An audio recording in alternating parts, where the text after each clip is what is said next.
Television. Ours it is.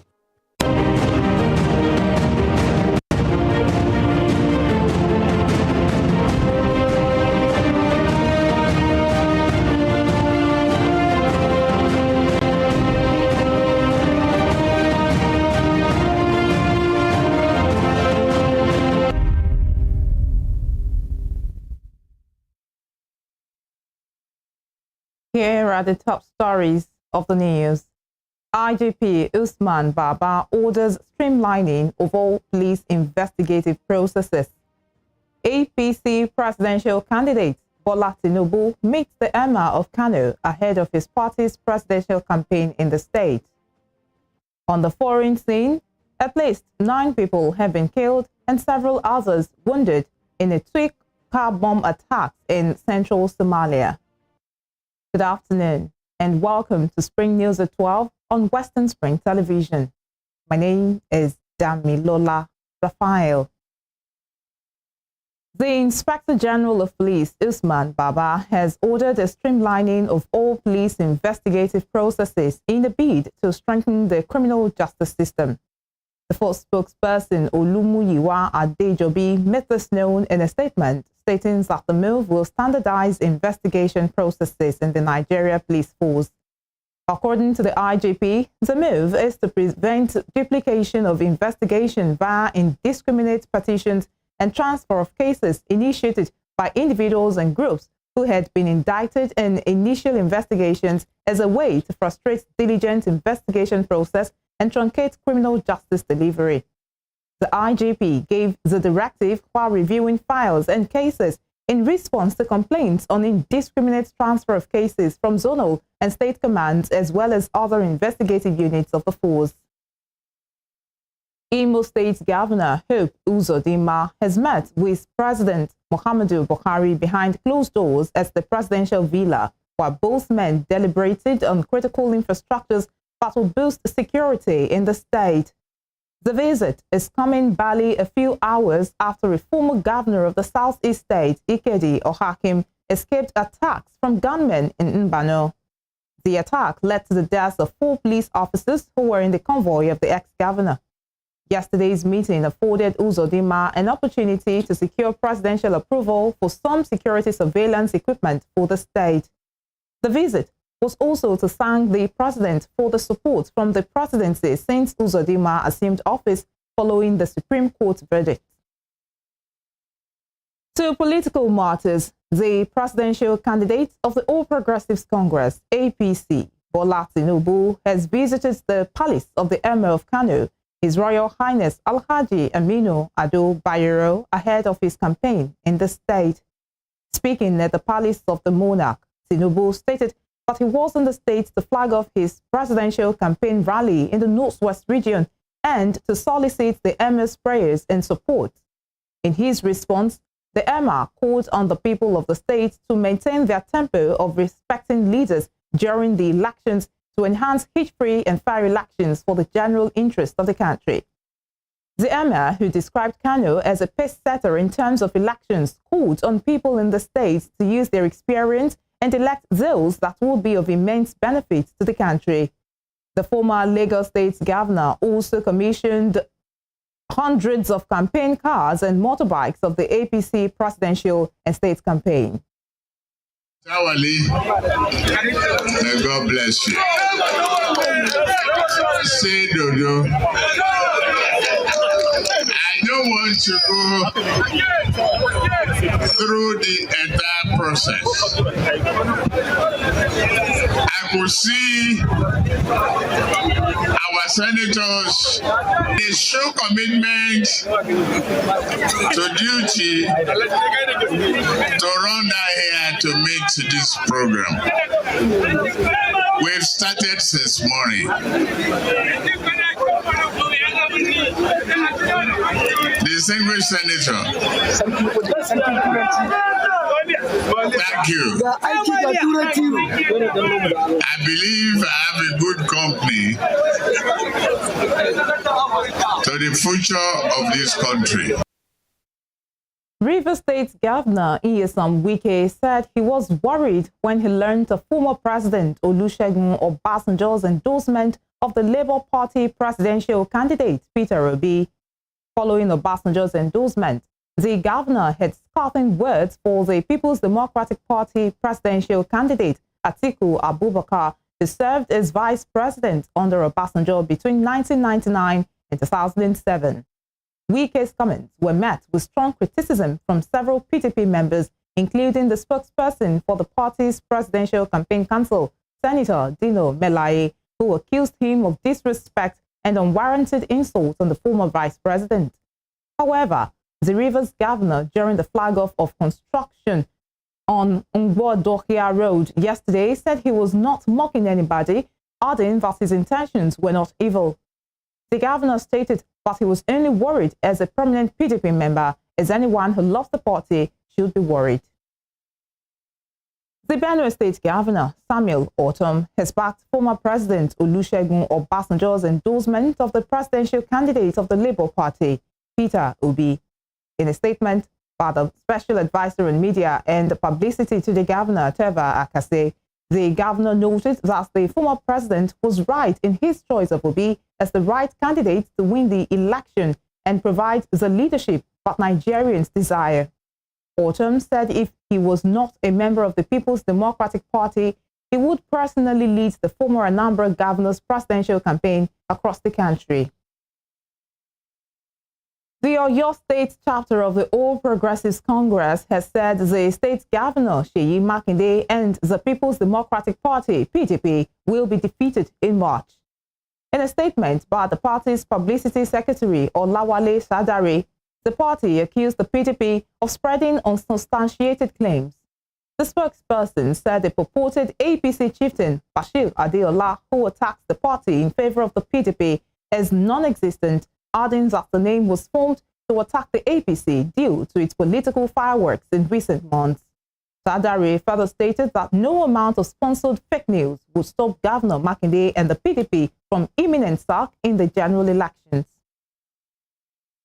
The Independent National Electoral Commission, INEC, has again cautioned Nigerians against fake recruitment portal for the 2023 election. Chief Press Secretary to INEC Chairman Rotimi Oyekanmi made this known in a statement yesterday. The spokesperson confirmed that the INEC website open for that purpose had been shut down. Oyekanmi also said the commission was no longer recruiting ad hoc staff for the general polls. INEC added that those behind the portal intend to defraud unsuspecting members of the public. The Ondo State Governor, Rotimi Akeredolu, said his administration has fulfilled its promise not to owe workers' salaries in the state. Akeredolu said this at the annual prayer meeting with the state public servants held yesterday at the governor's office in Akure, the state capital. He stated that the state workers had received their salaries up till November 2022, but the delay in December's salary was due to the advice of the labor leaders in the state to allow workers to meet New Year financial obligations. The governor further reassured workers that the 1 month salary remaining from the inherited 7-month salary arrears would also be paid before the end of his tenure. The new rector of the Federal Polytechnic, Ede, Osun State, Dr. Sani Man Yakaya, says union leaders in institutions should endeavor to work alongside the management towards ensuring progress. Dr. Man Yakaya, who spoke while he was being presented to the Polytechnic, disclosed that unions should also be prepared to offer solutions when required. President Muhammadu Buhari had earlier appointed Dr. Man Yakaya as rector of the Federal Polytechnic, Ede. For the union leaders, your primary role is to work in management. That is your primary. You can do this comfortably without confidence. Work to us. Tell us what you feel we should be doing that we are doing. Come to us. Tell us the area we are actually doing well so that we can improve. It's not all the time that union has to come with problems. I think they come with recommendations. I know what you're going to leader, similar to what you want to. Today, leader is peaceful. Today, NDA is peaceful. The Ebonyi State Governor David Umahi has promised to provide boreholes for the people of Afikpo North local government area of the state as a way of tackling water scarcity in the area. The governor made the promise during his visits to patients of cholera at Amata Apoha Hospital yesterday, adding that his government will also construct modern toilets in the area. The governor commended stakeholders in the area for their prompt response and further called on them to continue to uphold peace in their domains. It would be recalled that the state had recorded cholera outbreak and no fewer than 9 persons have been reported dead in the affected community. You are watching Spring News at 12 on Western Spring Television. We will be right back after this break.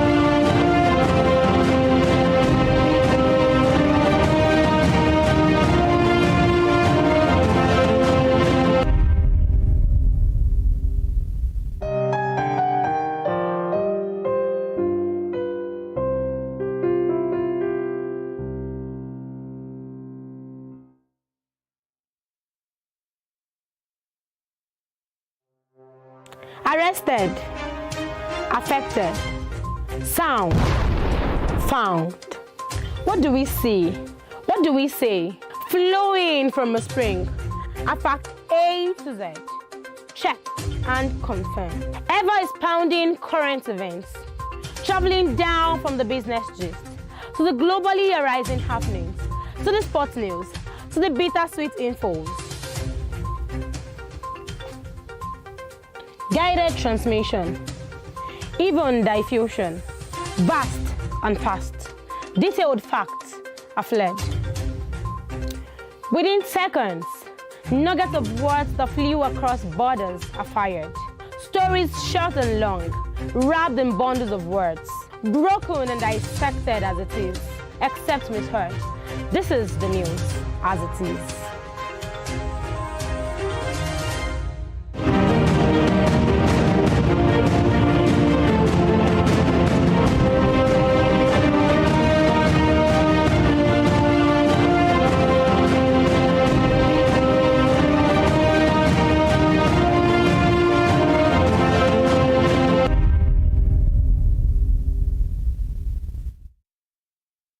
Welcome back. The House of Representatives ad hoc committee on assessment and status of all recovered loot, movable and immovable assets has urged the Economic and Financial Crimes Commission to prevent looters from recovering their loot in the ongoing auction of seized and forfeited assets. The committee's chairman, Adejoro Adeogun, while noting that his panel had earlier recommended speedy disposal of recovered loot, especially fixed assets, expressed the possibility of looters recovering the forfeited assets by proxy. Adeogun, in an interview with newsmen, however, decried that the House does not have the power to determine how the assets should be disposed of or to whom they should be sold. Adeogun further stated that the committee would continue with its investigation despite the sales. The EFCC on December 6, 2022, commenced inspection and auction of 649 forfeited vehicles located across 9 states and the Federal Capital Territory through appointed auctioneers. In business, Senate President Ahmed Lawan says the National Assembly is already considering a request by President Muhammadu Buhari to approve the 23.7 trillion naira spent without the green light of the legislature. President Buhari had asked the National Assembly to approve the sum, which he said were funds provided by the Central Bank of Nigeria, CBN, through loans for emergencies in the space of 10 years. Last week, the Senate suspended the request after a rowdy session. Speaking with journalists in Abuja after the signing ceremony of the 2023 budget, Senator Lawan said the Assembly is insisting on getting the requisite documents that would enable it to approve President Buhari's request. He said, though the 9th National Assembly has not done all that it decided to do, it has passed the medium-term expenditure framework and fiscal strategy paper and budgets in record time. Meanwhile, at the signing ceremony, President Buhari said it would cost the federal government 1.8 trillion naira in interest if the National Assembly fails to approve the aforementioned sum. Electric car maker Tesla said it delivered a record 1.3 million vehicles last year, 40% more than in 2021. But the firm, led by billionaire Elon Musk, fell short of Wall Street sales forecasts for the final months of the year. The company's shares sank by more than 12% yesterday after the update. In a statement to investors, Tesla said it had to deal with significant COVID and supply chain-related challenges throughout the year. Meanwhile, authorities in South Korea said they would fine Tesla $2.2 million for failing to tell its customers about the shorter driving range of its electric vehicles in low temperatures. On the foreign scene, at least 9 people were killed and several others wounded in twin car bomb attacks in a town in central Somalia today. A local security official said the attackers used vehicles loaded with explosives to stage the attack in Mahas town. Militants have continued to carry out attacks in central and southern Somalia despite recent government troops backed by African Union forces and local militias retaking areas previously captured by the Al-Shabaab group. And turning to Europe, Russia has said a New Year's Day missile attack, which killed at least 89 Russian soldiers, happened because troops were using their mobile phones. Officials said use of banned phones allowed the enemy to locate its target, stating that an investigation has already begun. Ukraine says 400 soldiers were killed and another 300 were wounded in the attack on the college for conscripts in Makiva in the occupied Donetsk area. In the largest number of deaths Russia has acknowledged in the war. The Ministry of Defense said in a statement today that the deputy commander of the regiment, Lieutenant Colonel Basharin, was amongst those killed.